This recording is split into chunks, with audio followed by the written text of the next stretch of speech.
I'm Martino Agostino and this is my movie review to The Big Gundown from 1966 by Sergio Sollima, starring my second favorite actor Lee Van Cleef and Thomas Million.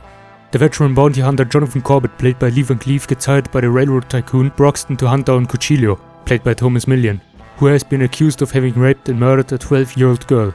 Broxton wants Jonathan Corbett in a Zenith if he succeeds in his mission, but the hunt is related to much more intrigues and false information. This review will be a little bit biased because it's one of the top 10 spaghetti western in my opinion, with Lee Van Cleef in the main role, some great performed plot twists and sudden impacts which were converted explosively and mostly with a pinch of comedy. Ennio Morricone composed one of the best scores for this movie. I mean, he never disappoints and always delivers the best soundtracks, but the main theme of this movie causes always goosebumps to the ceilings and beyond. Like Death Rides a Horse, also starring Lee Van Cleef, this movie also has an insider, a recurring scene if you like so, of the hunted who escapes from the hunter and the hunter getting tricked.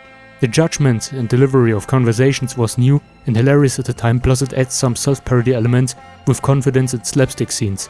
Despite the serious topic of a rape crime and a hunt down, the movie never loses its track and main purpose, but manages to cover several emotions and still gets back to the main topic and seriousness in the end. And like I said, I love the score and the three main themes that Ennio composed for the movie, and the final duet, which is simply beyond perfection and tension causing. Just the message was lacking in this movie, because it was just as many other western movies at that time, especially others with Giuliano Gemma. A few of them I've already covered up, and you can expect a lot more western spaghetti movie reviews by me with Giuliano Gemma. The topic it's mostly about intrigues and the collusiveness of the rich against the poor and the possibilities of power and the lack of balance within the society, but it hasn't been delivered and covered up fairly in this movie. So to the score, soundtrack of course 10 out of 10, acting 8 out of 10, setting 8, effects also an 8.